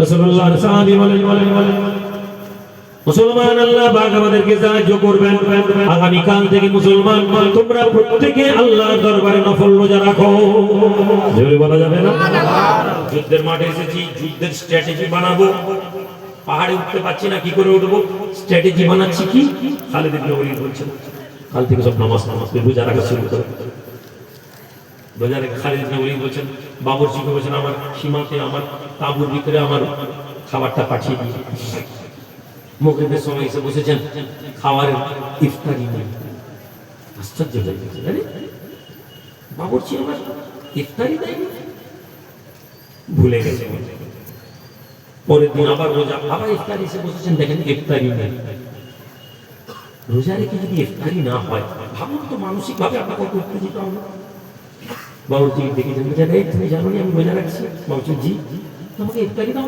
না পরপর বাবুর্চি হবে হুজুর আমি তো ইফতারি প্রতিদিন দিয়ে যাই প্রতিদিন দিয়ে যাচ্ছি জি আমার ইফতারি কে খেয়ে নিচ্ছে খালেদ ইবনে ওয়ালিদ বলছেন শোনো কাউকে কিছু বলবে না কালকে আমরা দিব ঠিক সময়ে খালেদ ইবনে ওয়ালিদ তাঁবুর ভিতরে পর্দার এক সাইডে চুপ করে দাঁড়িয়ে আছেন ফাঁকা কে আমার ইফতারি খেয়ে নিচ্ছে এমন সময় হঠাৎ খড়খড় খড়খড় আওয়াজ উঠছে কি ব্যাপার এমন সময় হঠাৎ লক্ষ্য করে দেখছেন তাঁবুর ভিতর থেকে একটা জায়গায় একটা কুকুর তাঁবুর ভিতর থেকে মুখ গলিয়ে আস্তে আস্তে ঢুকে খালেদ ইবনে ওয়ালিদের ইফতারি ঠোঙাটাকে ইফতারি পুটুলটাকে মুখে নিয়ে বেরিয়ে যাচ্ছে আমরা হলে মা ঢিল ইমানদারদের ভাবনা আল্লাহ সবসময় ব্যতিক্রমী খালেদ ইবনে ওয়ালিদ বলছে সুবহানাল্লাহ আল্লাহ আমি তোমার রোজা রেখেছি আর আমার ইফতার কুকুর খাচ্ছে এটা তো হতে পারে না বেরিয়ে কোথা থেকে আসছে পিছনে ছুটছেন কুকুর খালেদ ইবনে ওয়ালিদের আগে আগে ছুটছে খালেদ ইবনে ওয়ালিদ পিছনে পিছনে ছুটছেন ছুটতে পাহাড়ের নিচে একটা ছোট্ট গুলকি মতন কুকুর ঢুকে গেছে খালেদ ইবনে ওয়ালিদ ঢুকে গেছে কোথায় যায় দেখি কুকুর পাহাড়ের ভিতরে যাচ্ছে খালেদ ইবনে ওয়ালিদ যাচ্ছে যেতে হঠাৎ দেখেন হুট করে উঠেছে খালেদ ইবনে ওয়ালিদ যেই মুখ তুলেছেন দেখছেন পাহাড়ের মধ্যে মাথার ভেতরে দুর্গের ভিতরে মাথা উঠে গেছে মাথা নিচু করে নিয়েছে আরে পাহাড়ের উপরে দুর্গ বানিয়েছে ইহুদিরা পানি ড্রেনেজ করেছে ওই পাহাড়ের ভিতর থেকে কেটে পানি হলে পানি বেরোবে কি করে পাহাড়ের ভিতর থেকে একটা ড্রেনেজ করে পাহাড়ের বাইরে একটা ক্যানেল বার করে রেখেছে ওরা কোনোদিন ভাবেনি যে এই ক্যানেল থেকে কেউ খবর পাবে আবার মেনে তো বিদ্যুৎ দিতে এসছেন ছেলেরা বলছে হুজুর আপনি কোথায় গেছেন আপনাকে খুঁজে পাইনি বলছেন সুবহানাল্লাহ আজ রাতে আল্লাহ আমাদেরকে ফাতেহ দিলেন জোরে বলুন যুবক ছেলে কয়েকজন যুবক ছেলেকে ওই সময় একটা মোটা ছেলের ব্যাপারে এসেছে খালেদ ইবনে ওয়ালিদ বলছেন এই তুমি এত মোটা হয়েছো কেন তুমি পারবে না 10 জন ছেলেকে পুরো সৈন্যকে বললেন রাতের বেলা সব তোমার দুর্গের দরজার বাইরে রেডি হয়ে থাকবে দুর্গের দরজা খুলে যাবে রাতের সৈন্য বাবা হুজুর কি করে সারা তো গার্ড দিয়ে আছে লাইট দিয়ে আছে বলছেন আল্লাহ সাহায্য করেছেন সিয়ামের ওসিলাতে রোজার ওসিলাতে আল্লাহ আমাদেরকে ফাতেহ দিয়েছেন আমি তোমাদেরকে গল্প শোনাচ্ছি তুমি এটা যদি জানতে তোমার কথা এমনি তোমার অন্তর মজবুত হয়ে যাবে রাতের বেলা ঘুমাচ্ছেন এদিকে বিরোধীরা চোখ বন্ধ করে ঘুমাচ্ছে নিশ্চিত নিজেদেরকে প্রোটেক্টেড করে রেখেছি নিজেদেরকে নিরাপত্তার বলয়ে আজকে আমরা যেটা ভাবি নিরাপত্তার কথা বলি এই যুবক তোমাকে কে নিরাপদ দিবে আল্লাহ ছাড়া তুমি বলে যে বিজেপি এসে গেলে মুসলমানরা মুসিবতে পড়ে যাবে এই কথা তো তোমাকে তোমার ঈমান থেকে দূরে করে দিল তুমি বলতেই পারো আমি তৃণমূলকে ভোট দিব এটা তোমার মধ্যে কোনো বাধা নেই এটার মধ্যে কোনো অপরাধ নেই যখন তুমি এই কথা বলছো মুসলমানদের বিপদ হয়ে যাবে তখন তো তুমি ঈমান থেকে আল্লাহ থেকে নিজেকে ছাড়িয়ে দিলে একথা তুমি বললে যে তৃণমূলকে ভোট না দিলে মুসলমানদের বিপদ এই কথা বলে তো তুমি আল্লাহর বিরুদ্ধে চলে গেলে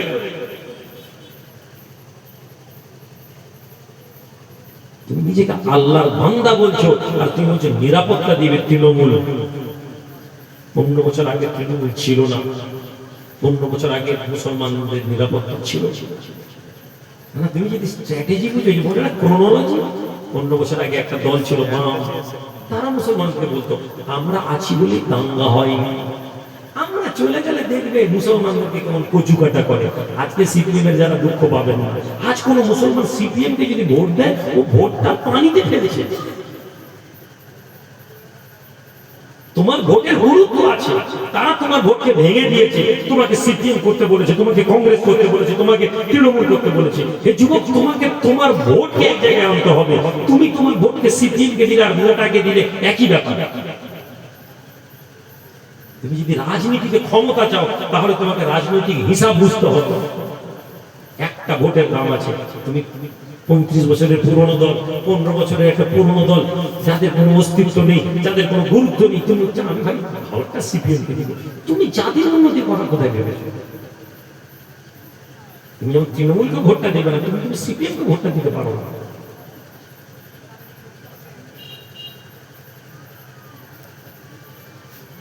আমাদেরকে কোথায় দাঁড়াতে হবে? আমাদেরকে ওই জায়গায় দাঁড়াতে হবে যেখানে সফলতা আছে। প্রোটেক্টেড করে রাখলে হয় না, প্রোটেকশন আল্লাহ পাক দেন। আল্লাহু খায়রুন ওয়া হাফিজুন ওয়া আরহামুর রাহিমিন। আল্লাহ হেফাজত করি।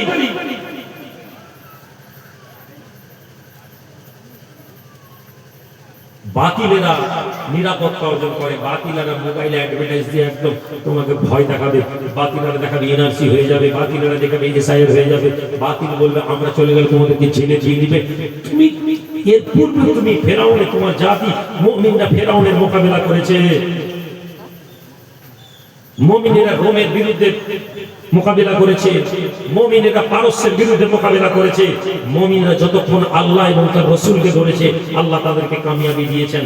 সংখ্যায় কখনো তারা জিতেনি, বরং সব সময় তারা তাওয়াক্কুলের উপর জিতেছে। হ্যাঁ, এমন একটা লড়াই ছিল যেখানে মুসলমানরা সংখ্যায় গরম দিয়েছিল।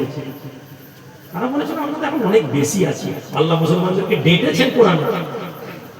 তারা বলছেন আমরা এখন সংখ্যায় অনেক বেশি, আল্লাহ অপমান করে হারিয়ে দিয়েছেন। এরা 10 জন ছেলেকে নিয়ে খালিদ ইবনে ওলীদ সুর করে পাহাড়ের ভেতর থেকে গিয়ে মাথা তুলে দেখছেন সব ঘুমাচ্ছে, আস্তে আস্তে গিয়ে দুর্গের দরজা খুলে দিয়েছেন এবং হু করে মুসলমান বলেছে যুদ্ধ করতে হয়নি, রক্তপাত হয়নি, আল্লাহ পাক মুসলমানদেরকে ফাতহ দিয়ে দিয়েছেন। সুবহানাল্লাহ। আল্লাহর বান্দা যুবকেরা, তুমি যদি কামিয়াব হতে চাও, তুমি সালতানাত উসমানিয়াকে পড়ে দেখো। সাইয়েদনা ওমর রাদিয়াল্লাহু তাআলা আনহু প্রতিষ্ঠিত বাদশাহী ধরে রেখেছিলেন শেষ পর্যন্ত খেলাফতে উসমানিয়া। আজকে একদল মুসলমান খেলাফতে উসমানিয়া ইন্টারনেট ইউটিউবে একদল মৌলী সাহেবেরা উসমানিয়া খেলাফতের বিরুদ্ধে বলে। কেন ওদের রাগ? উসমানিয়া খেলাফত যারা আল্লাহর ওলিদেরকে সম্মান করেছে, উসমানিয়া খেলাফত যারা আল্লাহর ওলিদেরকে মেনেছে, উসমানিয়া খেলাফত যারা আল্লাহ ওয়ালাদেরকে সম্মান করেছে। আজকে একদল আলেম যারা মাথায় ঘোমটা দিয়ে বসে আছে, যারা মাথায় ঘোমটা দিয়ে, একদিকে তারা বলে বাদশার আনুগত্য করতে হবে, অপরদিকে তারা বলে খেলাফতের নিজাম ঠিক না। ফাতেহ নাম শুনেছেন?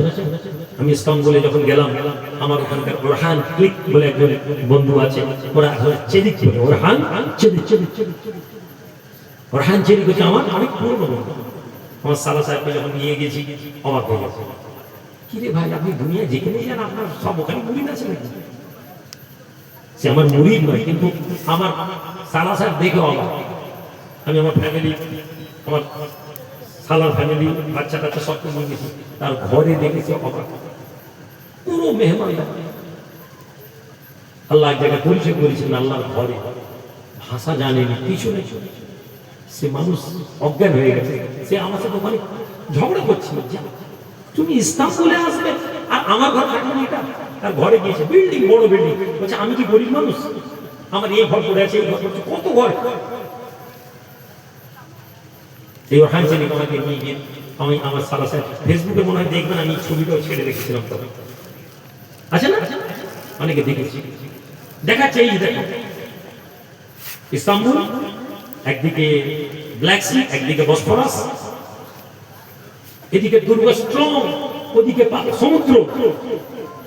যত এ হয়, খ্রিস্টানেরা বলছে the city of god, Istanbul, যাকে আরবিতে কুস্তুনতুনিয়া বলা হয়েছিল, যে কুস্তুনতুনিয়াতে রাসূলুল্লাহ বলেছিলেন কুস্তুনতুনিয়া যারা ফাতেহ করবে আল্লাহ তাদেরকে জান্নাতি করবেন। বহু মুসলমানরা চেষ্টা করেছে, কুস্তুনতুনিয়া ফাতেহ করতে পারেনি। নবীর জামানা থেকে চেষ্টা হয়েছে, পারেনি। হ্যাঁ, আল্লাহ রহম করুন। আমি ওই সাহাবীর নাম ভুলে গেছি, কার মাজার আছে ইস্তাম্বুলে? আবু সাইদ খুদরি না, আবু সাইদ খুদরি ভুলে গেছি। আবু আইয়ুব আনসারী, আবু আইয়ুব আনসারী যখন মদিনা থেকে ওমরের গ্রুপ পাঠাচ্ছেন, আবু আইয়ুব আনসারী শুনেছেন যে মুসলমানরা যাচ্ছে কুস্তুনতুনিয়া। হ্যাঁ, আমি আবু আইয়ুব যাব, যুদ্ধ হয়ে গেছে, খাবারে পড়ে যাচ্ছে। একটু বয়স্ক লোক আপনাদের উদ্দেশ্যে ওয়াজ করছি, আপনি বলছেন ওসব রাজনীতি ভালো নয় বাবু, থাকতে হবে। আমাদের পরিষ্কার কথা, যারা সরকারে থাকবে তাদেরকে আমাদের ডিমান্ড মানতে হবে, আমরা রাজনীতি করব না, আমরা সংখ্যায় কম মেনে নিচ্ছি, কিন্তু তুমি আমার ডিমান্ডও মানবে না, আর তুমি বলবে রাজনীতি মুসলমান কেন করবে? দুটো তো হতে পারে না। কথা ঠিক না ভুল? হ্যাঁ, আমি বললাম যদি আমি রাজনীতি নেতাদের কাছে কি বলি, ভাই আমার ঘরে দাও, আমার দরবারে লাইট দাও, আমার দরবারে মেহমান খানা দাও, আমার কথা ছুড়ে ফেলে দাও, এটা তো শুরু।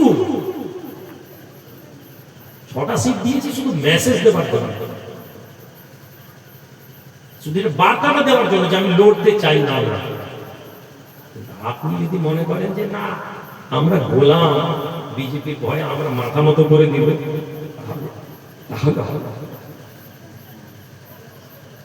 আপনাকে বলছে বিজেপির জন্য রাজনীতি করছে, আপনি কিছু প্রশ্ন চা দোকানে তো প্রশ্ন করুন তো, আচ্ছা ভাই রে তুই তো অনেক বড় রাজনীতির জ্ঞানী লোক, আচ্ছা যদি বিজেপির জন্য হতো তাহলে যে লোকটা বিজেপির নেতা, যে লোকটা পয়সা দিচ্ছে, পয়সা দিয়ে তো দিবে, আর কি বলবে? বলুন তো আমার মেদিনীপুর জেলার সবচেয়ে আগে কোন জায়গায় আমাকে প্রার্থী দেওয়া উচিত ছিল? নন্দীগ্রাম। কথা ভুল বলেছে? বিজেপি যদি পয়সা দেয় কিসের জন্য? ভোট কাটার জন্য। তাহলে সবার আগে আমাকে প্রার্থী দিতে হতো নন্দীগ্রামে, যদি আমার টিকি ওই বলি, এর আগেও বলছি টুপি পরা আছে না, টিকি দেখতে পান না, ভয় পেতে হবে। আজ না হয় কাল চেহারা ভুলবে। তাহলে প্রার্থী যদি দিতে হতো নন্দীগ্রামে দিতাম, প্রার্থী যদি পয়সা নিয়ে যদি ভোটে নামতাম জেলাতে 14টা সিট দিতাম, প্রার্থী যদি দিতে হতো মিয়া জেলাতে, রাজ্যে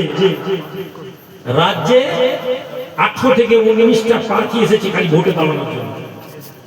একটা জেলার প্রার্থী ব্ল্যাকমেল করেছে, বলেছিল ব্ল্যাকমেল, হাওড়া জেলা থেকে প্রার্থী এসেছে ভোটে দাঁড়াতে দিব না। পরে খবর নিলাম, ঠিক আছে চিন্তা ভাবনা করছি, খবর নিলাম ক্রিমিনাল অ্যাক্টিভিটিস আছে, মার্ডার করেছে ক্রিমিনাল, তাকে বলেছি যে হবে না।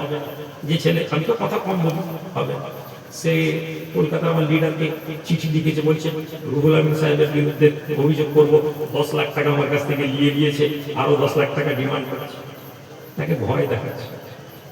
আমি বললাম ওকে ভয় থানা গিয়ে একটা অভিযোগ করবে, পয়সা ঘরে নিয়ে এসছে, প্রার্থী জানে পয়সা দিতে এসেছে, প্রার্থীর কাছে টাকা চেয়েছি, ভাই কিছু টাকা দেন, ফ্ল্যাগ টানাতে হবে, ফ্ল্যাগ কিনতে হবে, 14 লাখ টাকা শুধু ফ্ল্যাগের অর্ডার দেওয়া আছে, পয়সা নিয়ে ফ্ল্যাগ তুলতে পারি না, অল্প কিছু পয়সা দেয় ফ্ল্যাগ একটু করে মানে।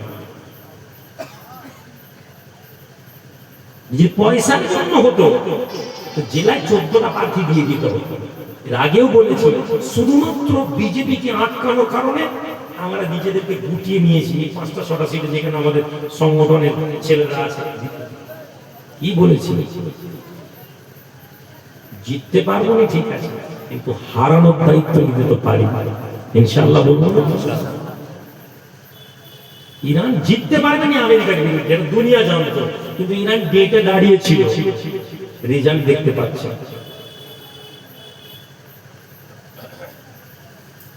আপনি মনে করছেন যে এমএলএ হওয়াটাই জিত? না না, قد افلح المؤمنين সুলহ হুদাইবিয়া, আল্লাহ কোরআনে বলেন রাসূলুল্লাহ এ মুমিন নবী, মুমিনরা কামিয়াব হয়েছে। কামিয়াব কি? নবী নাম দিচ্ছেন মুহাম্মদুর রাসূলুল্লাহ, আলী রাদিয়াল্লাহু তাআলা মক্কা লিখছেন বিসমিল্লাহির রহমানির রহিম। মক্কার কাফের মুশরিকরা বলছে, এই আলী, আবু তালেবের বেটা, এই রহমান রহিমটা কে রে? হাট, লিখ বিসমিকা আল্লাহুম্মা। হযরত আলী আল্লাহর নবীর চেহারা দিকে দেখছেন, রাসূলুল্লাহ ইশারা করলেন কেটে দাও।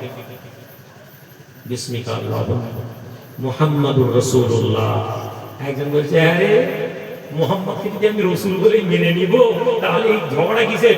দেখো আব্দুল্লাহর বেটা মুহাম্মদ, অপমানের উপর অপমান। নবী তাকিয়ে আছেন।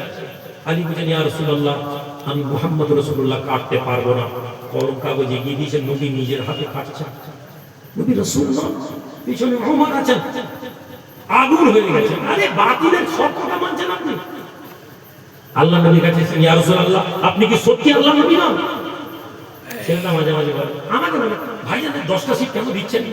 আমাদেরকে যখন নেমেছি ঠিক মতো নামতে হবে। হে যুবক, তুমি এখানে রাজনীতি মানে হার জিতের খেলাতে এসেছো। আমি নবীর জীবনী পড়েছি। রুহুল আমিনকে বুঝতে গেলে সবার আগে রাসূলুল্লাহ আদর্শ পড়তে হবে, রাসূলের জীবনী পড়তে হবে। যে মুনাফিকি করেছে নবী তার সাথে ভালো কথা বলেছেন, তোমাকে নাকি যে বিরোধিতা করে আমি তার সাথে কথা বলে দিই, ভাইজান তুমি আমার মিশনই বুঝতে পারবে না। তুমি জানো না আমি কেন এসেছি, কি করতে চাইছি, কি বলতে চাইছি। ওমর এসে বলছে, ইয়া রাসূলুল্লাহ, আপনি কি সত্যি আল্লাহর নবী নন? নবী বলছেন, হ্যাঁ। তাহলে আপনি ওদের সব কথা মানছেন কেন? নবী বলছেন, ওমর তুমি যাও। আবু বকরের কাছে চলে গেছে। আবু বকর, আল্লাহর নবী কি সত্য নবী নন? আবু বকর বলছে, নিঃসন্দেহে। তাহলে সব মক্কার লোকেদের কথা মানতে হবে, ওরা যা বলবে মানবেন। তলোয়ার আছে, আমরা লড়াই করবো। এরকম ঘটক অবস্থান আমাকে ফেরত যেতে হচ্ছে। আজকে চলে যাও, হজ করতে দেবো না। এহরাম পরা অবস্থায় আপনাকে কেউ যদি ফিরিয়ে দেয়, ভাবুন তো কত কষ্ট। জি ইসলাম নবী মেনে নিয়েছেন, যা বলেছে নবী মেনে নিয়েছেন। দুনিয়ার দৃষ্টিতে মুসলমান হেরে মক্কার লোকেরা ফুর্তি করতে করতে চলে গেছে। মুসলমানদেরকে সবকে টাইট করেছি, মুহাম্মদকে এমন অপমান করেছি, মুসলমানদের মুখ নিচু। কিছু নবী বলেছেন কিছু নেই, কিন্তু ভেতরে ভেতরে ক্ষোভ। আল্লাহ কোরআনে আয়াত অবতীর্ণ করেন, কাদ আফলাহাল মুমিনিন, মুমিনদের সফলতার ঘোষণা আল্লাহ করলেন। 1 বছর গেল নি, মক্কার ওই চুক্তি ভেঙে দিয়ে তারা রাসূলুল্লাহ বিজয়ী ঘোষণা করে দিয়েছে। তারা মেনে নিয়েছিল। আমি কালেকশন করবো না, ইসলামটা কালেকশন করবো। কোথায় কমিটি ছিল? ইসলাম ভাই বুঝছে, আপনিও কটা দিন আমাকে চাপ থেকে ফ্রি করে। তাহলে প্রথম দুনিয়াতে আবু আইয়ুব আনসারী রাদিয়াল্লাহু তাআলা আনহু মুসলমানদের বলেন, আমি যাব।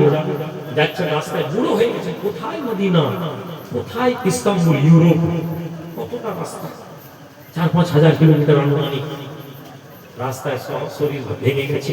আবু আইয়ুব আনসারী রাতের বেলা ছেলেদেরকে, যুবকদেরকে বলছেন, শোনো, আমি না মরে যাব, শোনো, আমার কবর কিন্তু এখানে দেবে না রাস্তা। জি হুজুর।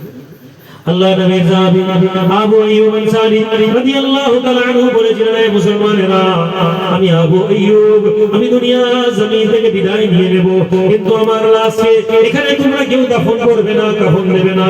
তোমরা আমার লাশকে বয়ে নিয়ে যাবে, বইতে বইতে বইতে বইতে যতদূর তোমাদের পক্ষে সম্ভব ততদূর আমার লাশকে নিয়ে যাবে। এমন এক জায়গায় দাঁড় করাবে, ইস্তাম্বুলের দুর্গের পাশে, ইস্তাম্বুলের দুর্গের সামনে এমন জায়গায় আমার কবর পেবে।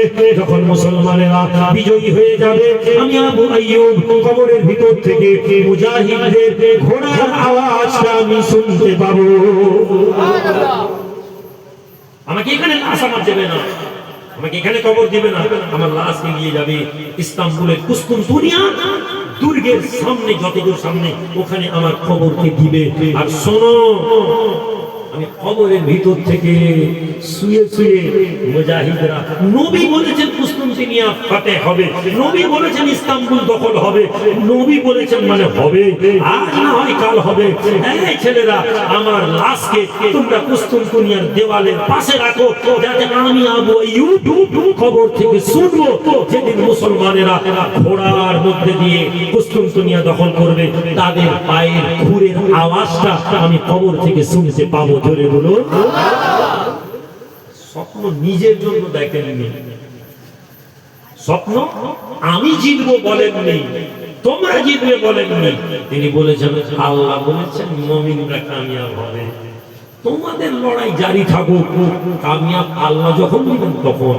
এই কামিয়াবি সাহাবারা কেউ দেখে যাননি, তাবেঈরা কেউ দেখে যাননি। কয়েকশো বছর কেটে গেছে, কয়েকশো বছর নবী দুনিয়া থেকে চলে গেছেন। ফাতিহ যাকে বলা হতো, বুরহান ইস্তাম্বুলের নেতৃত্ব এসে দাঁড়িয়েছে। যুদ্ধ হয় না, মুসলমানরা সৈন্যরা ঝগড়া করছে। এর আগে মুসলমানরা চেষ্টা করেছে, কোনোদিন এই যুদ্ধ ধর্ম হয়নি, খামাখাই। আমাদের ছেলেরা মনে করছে হুজুর মনে আপনাকে রাস্তায় নামিয়ে দিয়ে নিজে ঘরে ঘুমাচ্ছে। ক্যাপ্টেন যে হয়, নেতৃত্ব যে দেয়, যদি আল্লাহর জন্য হয়, তবুও মানুষের দুনিয়া বিচার। সত্তর ওসমানিয়ার বাদশা ফাতিহ নিয়ে ঘরে বসে আছেন, দুঃখে মন ভরে গেছে। আল্লাহ এত অপমান, এত জলিল, শুয়ে পড়েছে, কষ্ট, কারোর সাথে কথা বলার মতন অবস্থা নেই। সৈন্যরা বাইরে বলছে আরে আমাদের বাদশা নিজেই তাবু থেকে বেরোচ্ছিল, চল ঘরে পালিয়ে যাই। সকালবেলা উঠেছেন, দেখছেন ইবনুল আরবি রাহমাতুল্লাহ আলাইহি, হ্যাঁ আল্লাহ ইলাহি, তোমার জীবন আল্লাহ ওয়ালাদের ছাড়া এগোতে পারে না যুবক। সুতরাং আল্লাহ ওয়ালাদের সঙ্গে আগেকার বাদশারা যত বড় বাদশা হোক, তাদের জীবনে তারা দুনিয়া তাদের আনুগত্য ছিল, কিন্তু তারা আল্লাহর ওলিদের গোলাম ছিলেন। জোরে বলুন সুবহানাল্লাহ। আল্লাহ তাদেরকে কামিয়াব দিয়েছেন। চলে যান তাইমুরলান, উজবেকিস্তান, ওটাও আমার ফেসবুকে আমার ছবি আছে, দেখি তাইমুরলান। এত বড় বাদশা, এত বড় বাদশা, কবর দিয়েছে পীরের মাজারের পায়ের কাছে কবর। হুজুর আমি দুনিয়া থেকে আপনার গোলামি করেছি, দুনিয়া থেকে যেদিন চলে যাব আপনার কবরের পায়ের কাছে আমার কবরটা দেওয়ার অনুমতি দেন। বাদশার কবরের মধ্যে, পীরের কবরের কদমে দুনিয়াতে তারা গোলামি করেছে, তাদের এই বিশ্বাস ছিল এই গোলামি আখিরাতে আমাদেরকে কামিয়াবি করে।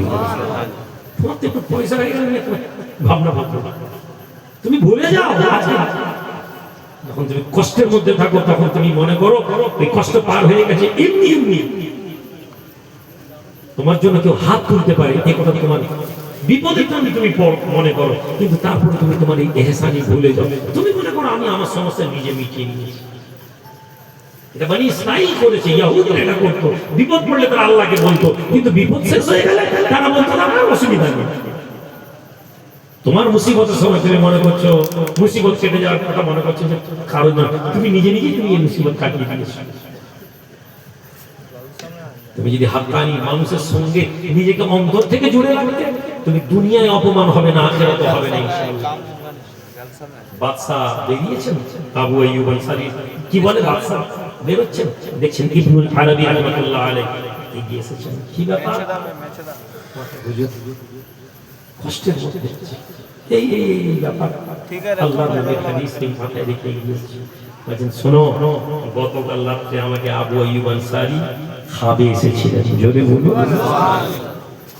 আমাকে তার কবরটা দেখিয়েছেন আর বলেছেন এখান থেকে ফাতে হবে তোমাদের, এবং এখান থেকে গিয়ে ভেতরে শহরের ভেতরে তার কবর। আবু আইয়ুব আনসারী কয়েকশো বছর আগে দুনিয়া থেকে চলে গেছেন। এই জন্য তারিখ পড়তে হয়, ইতিহাস পড়তে হয়। দিনকে জানতে গেলে তোমাকে ইতিহাস জানতে হবে। কিছু ছেলে বলে কোরআন হাদিস মানি, আরে কোরআন হাদিসটা মানতে গেলে যারা কোরআন হাদিসের উপর জীবন দিয়ে তৈরি করে গেছেন তাদেরকে না জানলে তুমি কোরআন হাদিস কি করে বুঝবে? নিয়া আবু বকর ওমর ওসমানকে যদি না বুঝো, ইমাম আবু হানিফা ইমাম শাফিঈকে যদি না বুঝো, আহমদ ইবনে হাম্বলকে না বুঝো, আব্দুল কাদের জিলানীকে না বুঝো, খাজা মুঈনুদ্দিন চিশতি আজমেরীকে না বুঝো, তুমি কোরআন হাদিস কি করে বুঝবে? বলেন এসো, নিয়ে গিয়ে দেখাচ্ছেন এইখানে আবু আইয়ুব আনসারীর কবর মোবারক আছে। মুসলমান আমরা ফাতে হবে তোমার চিন্তা করুনি। আর এই লাশ মোবারক নিয়ে শহরের মধ্যে যাবে, শহরের মধ্যে দাফন করা হবে তাকে। বাদশার মনের মধ্যে সাহস এসে কি করা যায়, এভাবে সিদ্ধান্ত নিচ্ছে। মুসলমান তুমি যে এটাকে কল্পনা করো না, ঈমান তোমাকে কোথায় নিয়ে যেতে পারে। বলছে এক কাজ করি, রাতের বেলা আমরা জাহাজটাকে এই পাড় থেকে ধরে নিব, এইটা ইস্তাম্বুল, এদিকে সমুদ্র এদিকে সমুদ্র, তাহলে এই সমস্যা থেকে যদি আমরা জাহাজকে এদিকে করে দিই, পিছন দিক দিয়ে আক্রমণ করে দুর্বল করবো, সামনেটা মজবুত পিছনটা দুর্বল, সম্ভব? হ্যাঁ সম্ভব। কিছু লোক বলছে কি করে, চলো যত জানোয়ার আছে খাবার, ছাগল গরু ভেড়া সবকে জবাই করে, জবাই করে চর্বিগুলো নাও, আর ভেতর থেকে যত কাঠ আছে জঙ্গলের পাশে সব কাঠের চামড়াগুলো তুলে গোল রোলার করো, আর চর্বি জানোয়ারের চর্বিগুলো সব এতে দাও, এক রাতেই অপারেশন করতে হবে। মুসলিম দুনিয়ার লোকেরা ঘুমাচ্ছে। এটা হচ্ছে খোদার শহর। কেরালা ছিল না, কেরলকে বলতো গড অফ আই নাকি এরকম একটা কেরালাকে বলতো, যে কেরালা কখনো ধ্বংস হবে না। আল্লাহ এমন একবার বন্যা দিল 5-7 বছর আগে, কেরালা কেটে আর কুলাই। যখন আপনি দুনিয়ার ক্ষমতার উপরে আত্মবিশ্বাসী হয়ে নিশ্চিত হয়ে যান, তখন আল্লাহ আপনাকে বিপর্যস্ত করে দিবেন। বলছি পরের বক্তাকে তুমি নিয়ে চলে যাবো, আমি ছেড়ে দিব। এসে গেছে তো দেখেন, রাতের বেলা মুসলমান পুরো চর্বি দিয়ে পুরো ওই গাছের গুঁড়িগুলোকে পুরো চর্বিতে মাখিয়ে সমুদ্রের পাটে তটের দিকে রেখেছে। জোয়ার এসেছে, ওই জোয়ারের ঠেলায় পুরো জাহাজকে তুলেছে, তুলে গড়াতে গড়াতে রাতের মধ্যে এ রাত থেকে ওপার থেকে এবার পরের দিন সকালবেলা এদিকে সন্ধ্যা দেখছে মুসলমানদের জাহাজ নেই, উল্টো দিক দিয়ে দেখছে মুসলমান আক্রমণ করে ভেতর থেকে মুসলমানদের আল্লাহ ফাতে দিয়েছিলেন। যে ফাতে অসম্ভব ছিল, সেই ফাতেকে আল্লাহ পাকের সাহায্যে আল্লাহ কবুল করে নিয়েছিলেন। আমার ভাইরা, আমি আপনাদের কাছে শেষ করার আগে শুধু এটুকু বলবো যে দিনকে, ধর্মকে আপনাকে আত্মবিশ্বাসের সাথে ধর্ম পালন করতে হবে। আত্মবিশ্বাসের সাথে ধর্ম পালন করতে করতে যদি মৃত্যু হয়ে যায়, এটা ভালো, আখিরাত নষ্ট হবে না। দুনিয়াতে সম্মান পয়সা অর্থ কামিয়ে আপনি মৃত্যুবরণ করলেন এসি ঘরে শুয়ে শুয়ে, কিন্তু আখিরাত বরবাদ হয়ে গেল। এই জীবনের কোনো মূল্য নেই। দয়ার নবী নূর নবী রাহমাতুল লিল আলামিন, আপনার আমার নবী আমাদেরকে যে আদর্শ দিয়েছেন, সেই সুন্নাতে নববীর উপরে চেষ্টা করুন। আমাদের ঘরের ছেলে আমাদের আলফা হিসাবে এসেছে, আমি আশা করবো ভাই হিসাবে আপনারা যে রাজনীতি করেন না, এতটা তো হক আমার আপনাদের প্রতি আছেই। আমি চেষ্টা করছি, আমি পঞ্চায়েতে আশা করি আপনারা মহাব্বতে ভালোবাসা দিয়ে এই জায়গা থেকে প্রার্থী বার করেছেন। আমার আল্লাহ যদি চান হতে পারে এই জায়গা থেকে, আমার আল্লাহ যদি চান এই জায়গা থেকে আমরা একটা নতুন বিধায়ক আমাদেরকে দিব। ভাই চেষ্টা করবো না ভাই, ইনশাআল্লাহ বলি আল্লাহ চাইলে আত্মবিশ্বাস। আমি পঞ্চায়েত ভোটে আমি ভোটও ঘোষণা হয়েছে, হজ এসে গেছে। আমাদের নেতৃত্ব থেকে ডেকেছি, বলেছি ভাই আপনারা বলেন, যেহেতু আমার খরচ হজ না, আমি খরচ করে নিয়েছি, আপনারা যদি বলেন আমি থেকে যাবো, আর না হলে আমি চলে যাচ্ছি, আল্লাহর উপর তাওয়াক্কুল করে আপনাদেরকে ছেড়ে আপনারা কি করবেন আপনারা দেখেন। আমাদের ছেলেরা যারা ছিল, এমডি আলী ভাই সব যারা ছিল, হাজি আলবা সাহেব ওখানে হজে ছিলেন তো তখন। আলহামদুলিল্লাহ সুম্মা আলহামদুলিল্লাহ, একটা বৃহত্তর রাজনীতিতে অনেকগুলো পঞ্চায়েত দিয়েছেন। এই বিজয়ী আল্লাহ আমাদেরকে করিয়েছেন, কোন মানুষের মাধ্যম থেকে, মানুষের সহযোগিতা ছিল, কিন্তু সাহায্য আল্লাহ ছিল। আজ আমরা এখানে এসে পৌঁছেছি। আমি দোয়া চাই, মাশাআল্লাহ আমার ভাগনা গো মৌলানা আব্দুল্লাহ সাহেব, তকবীর নারে তকবীর, নারে তকবীর, নারে তকবীর। জনাব মৌলানা আব্দুল্লাহ সাহেব, জনাব মৌলানা আব্দুল্লাহ সাহেব, নারে তকবীর। ঘরে ছেলে এসেছে, উঠে মুসাফা